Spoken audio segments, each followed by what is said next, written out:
Hello everyone. So the last topic of the chapter Panchayati Raj is a new law, that is Hindu Succession Amendment Act 2005.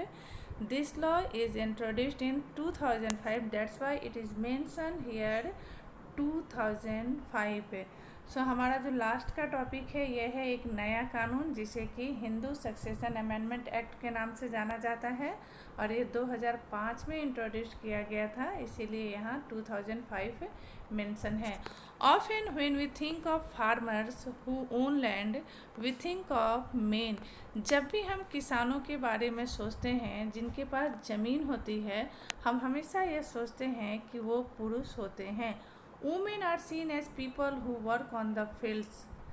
और औरतों को एक ऐसे व्यक्ति के रूप में देखा जाता है जो कि फील्ड या खेतों में काम करती हैं, but not as people who own agricultural land. लेकिन एक ऐसे व्यक्ति के रूप में नहीं देखा जाता जिनके पास अपनी खेती की ज़मीन होती है या खेत की मालकिन होती है।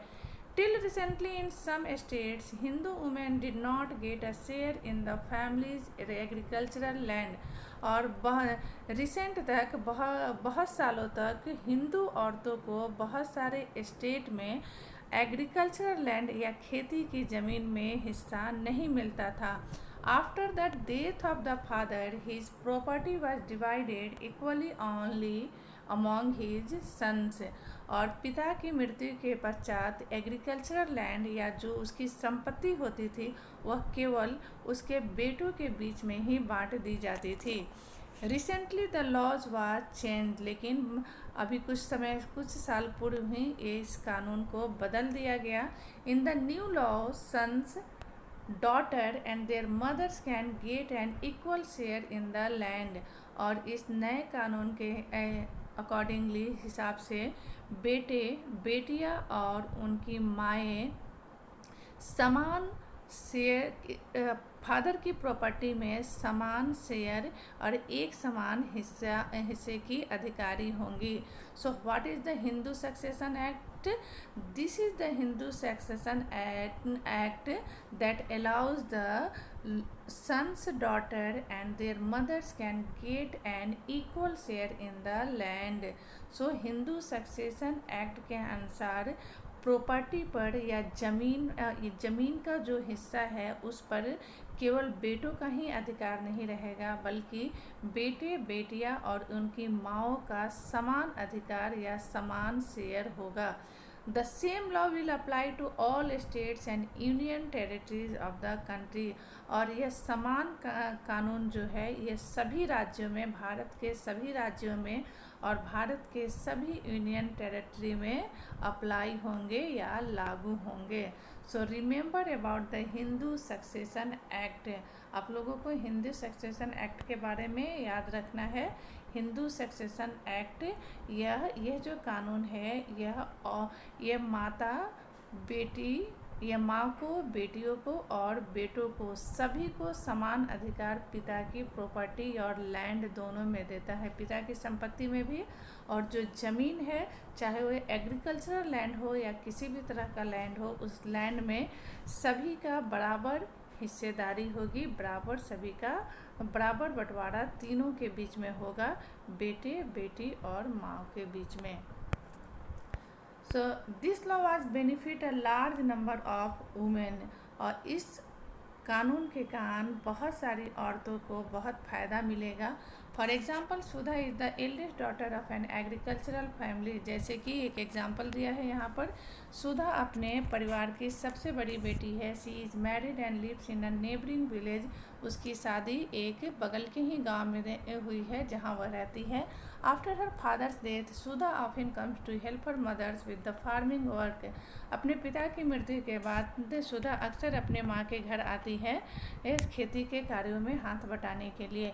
हर mother has asked the patwari to transfer the land, उसकी माता ने पटवारी को लैंड ट्रांसफ़र करने के लिए कहा। And enter her name along with the names of all the children in his record, और साथ ही कहा कि उसका नाम भी उसके बाकी बच्चों की तरह उस लैंड रिकॉर्ड में डाल दिया जाए।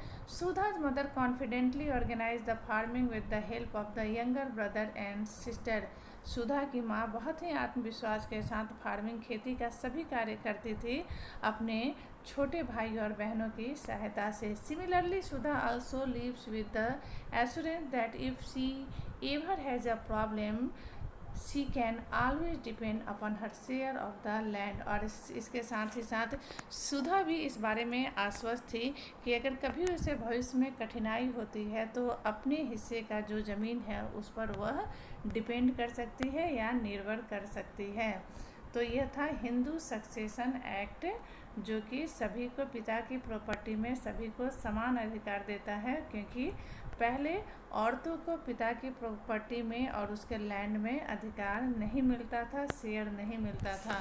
लेकिन 2005 में जो ये एक्ट आया, हिंदू सक्सेशन एक्ट, इसके अकॉर्डिंगली सभी को समान हिस्सेदारी मिलने लगी। यहाँ हम देखते हैं अदर पब्लिक सर्विसेज सर्वे, थोड़ा सा ये भी हम लोग देख लेते हैं। This chapter has looked at some of the administrative work of the government specially for rural area. So इस चैप्टर में हमने देखा कुछ प्रशासनिक कार्य जो कि गांव या ग्रामीण इलाकों में होते हैं।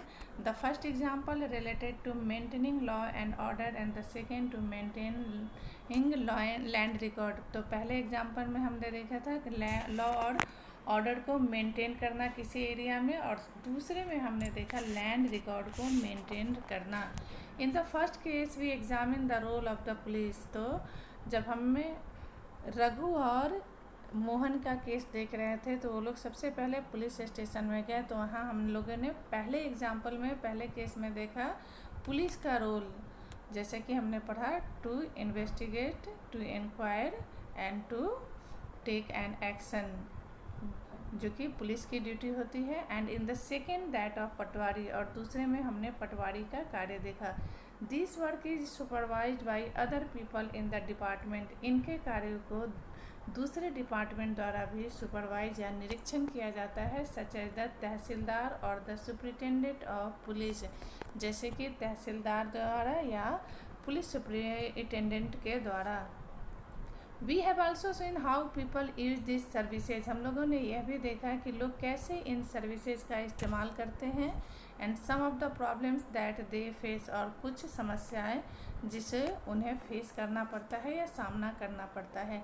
This services have to be used and made to function according to the laws, इन सर्विसेज को यूज़ किया जाता है या इसे कार्य में लाया जाता है कानून के हिसाब से that have been framed for them, जिसे कि उनके लिए ही बनाया गया है।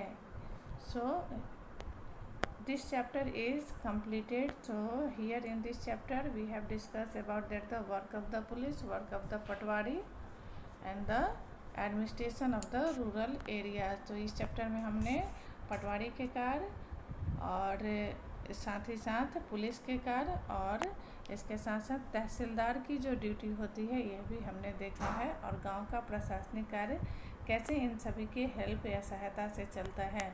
So thanks for watching my videos.